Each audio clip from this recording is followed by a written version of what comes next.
to see that again. Yeah, That's a a great wonderful one. film. Very talk about atmospheric. Yeah, and That is chilling. there's so many that are like that are the pre-gore movies. Oh yeah, I mean you go back, You know. way back. Let's say actually one of my favorites, and you may find this weird, is in the '40s. Abbott and Costello. One of my favorite movies that's not even really that popular is the Time of Their Lives, when Lou Costello is the ghost of a patriot who's been wrongfully killed and accused of being a traitor. Wow. And it's fantastic. And the séance scene in that is see he's bound to the land where he was to the estate where he was killed. Uh-huh. And when they try to in modern times have a séance to find out who this spirit is, they call him to the séance table, and he's outside with another ghost, and they fade away and get sucked to the séance table, and it's very, very reminiscent to the way Tim Burton did the séance in Beetlejuice. Wow. Yeah. Isn't that is there you go, Beetlejuice. Yeah. It's so I never saw the Abbott and Costello movie. Yeah, it's worth checking out. It's obviously fun of Abbott and Costello, but this is the weirdest one in the sense that Abbott and Costello aren't necessarily paired together. Costello is the ghost from the Revolutionary War, and Bud Abbott is the descendant of someone who was mean to Costello when they were young, but he's in the modern living world, and he's part of the people doing the séance as well. It's a great Halloween movie, and also like a 4th of July kind of movie as well. Yes, because it's patriotic. It covers 2 holidays. It does, and that's good. That's good marketing filmmaking right there. Yeah, exactly. Which of course, a lot of the independent horror movie makers picked up on all. They would consider the marketing before they would consider the movies. Once you get into that type of horror movie, not so much the atmospheric, artistic ones like The Haunting or the ones that we've mentioned, but or even The Omen. Oh my, yeah, the original. Very. I mean, there was a little gore, but really, there was not a lot going on. And then, of course, it's nothing to do with seances, but just because it's the 50-year anniversary of Psycho, that's worth mentioning for sure. Like, absolutely. Showing nothing but just having the ability to really scare the heck out of people for generations to never be able to take a shower. Right, absolutely. Without really showing anything. And that's greatness right there to me. Oh, absolutely is, and probably one of the most parodied scenes ever. ever, and but not only parodied, but straight. I mean, done straight. Just the whole shower scene. Period is an element in horror movies. That almost all of them have them, whether there's nudity or not. That's almost besides the point. But, just people out of the blue, out of nowhere, time to take a bath or shower. Like, it just happens. It just happens. Like, people may be dropping dead all around you, but this hygiene is very important. Yeah. One last movie I want to mention that I with the séance that was fairly recent in the last 10 years or so was The Others. That had a real atmospheric, old, almost like a Hammer kind of film style. Oh, it did. It really did. And, I have to say that I was still surprised when I saw it, even though I had already seen Sixth Sense. Oh, and right, yes. I know. A similarity there, but I still fell for it because it was so well done. Yeah. They just really, and I think if I had guessed it, obviously I still would have been drawn in, because what you have there is, again, it's not reliant on the special effects. No. Which, again, there's nothing wrong with special. I love special effects, sure. But the story is so strong, and you have one in both of those cases, and it's interesting because they're current. We don't have to go back 30, 40 years to find them. That you could actually cry. Like, it's a moving piece, and it's about, ghosts and spirits and their, And seances. And seances, yeah. I mean, wow.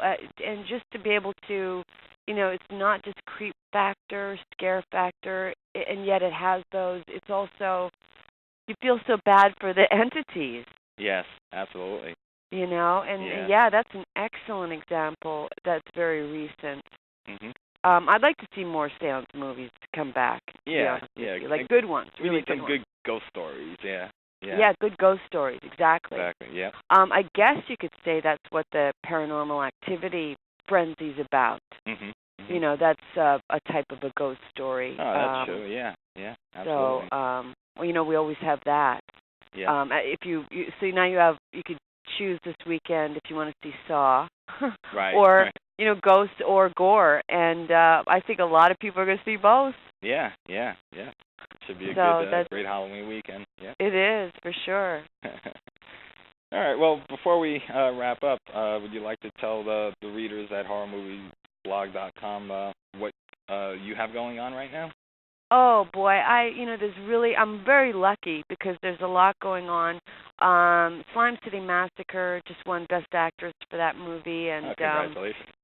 Thank you very much. I'm so proud of it, and it's going to be out very early 2011. I had a great year this year. Color from the Dark came out, which I'm extremely proud of, based on an H.P. Lovecraft story. And that's just an exceptional piece of filmmaking. And on the comedy end, we have Bikini Bloodbath Christmas, which just came out literally maybe a week ago. And that's a very funny comedy, and I love working with those guys.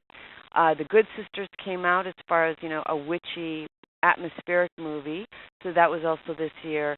And next year we have some really unique movies, including Walking Distance, which is reminiscent of like sort of the Hellraiser or Nightmare on Elm Street, where you're dealing with different realities, sort of like coming through the wall, or walking into your room, but just having a couple different parallel universes, if you will, exploding upon each other, and just really unique. And just that's the only way I could describe the movie, is to go back to those original movies from the 80s and say that that's where his influence was. And so that Walking Distance is going to be a really cool big one, and that's coming out early 2011 as well.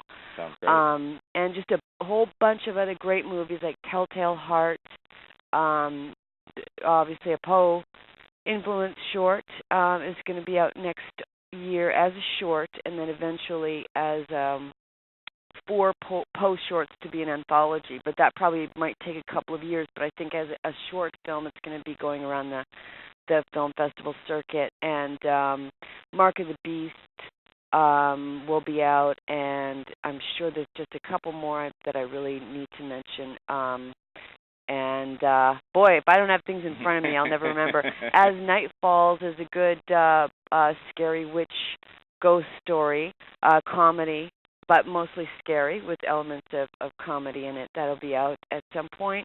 And, I guess just the idea is to go to my page, because movies like Alien Vengeance is going to be out in 3D, and and I highly recommend that movie. That's going to be a lot of fun. I sort of get to play a Snake Plissken character in that movie. It's a lot of fun, and they're turning Color from the Dark into a 3D movie. Wow. So that'll sort of be released again, which is exciting. It's such a good movie, and deserves to be released twice. And just a whole bunch of really exciting stuff that and I'm forgetting probably half of them here, but very proud of a lot of stuff recently that I've been doing. So I've been working with really good material and really good directors. So things are very positive. Sick Boy, that's like a zombie movie. I really wanted to mention that. Done by brothers, 2 brothers co-directed it. They normally work in special effects and big, huge budget films. But Sick Boy's about a mother, myself, whose son is sick. She thinks just sick, but is really a zombie, and he's kept in the basement.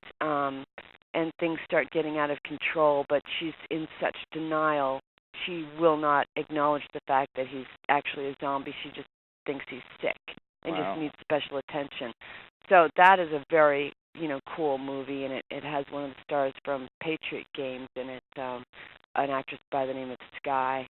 And she's sort of like the babysitter that I have come over, and I don't allow her to go downstairs. But so there's a lot of really good quality, unique films that I'm excited about, and I could probably go on and on.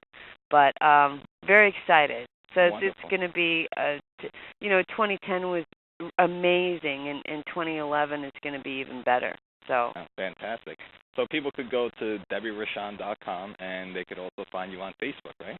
Yes, that's right. Absolutely. Either or, and preferably DebbieRochon.com, because that has all of the, updates on it, and it doesn't get lost in spam. So that's always like just for straight news, that's the best way to go. And, I continue to write my column, Diary of the Deb, for Fangoria Magazine, and you could also catch me there. Excellent, excellent. Well, thank you very much, Debbie. It's been great catching up. Okay, great. Well, thank you very much. And, I should also mention Voodoo Cowboys will be out later this month. And, I feel like P.T. Barnum here, but I really should mention that, because that's actually, the end of this month. It's going to be out on DVD, and there'll be a story about it in Fangoria about, sort of New Orleans type of voodoo, mixed with post-apocalyptic zombies. And so it's, again, very unique, and that's what makes all this stuff so exciting is, unlike the 90s where I felt like a lot of the material was just retread.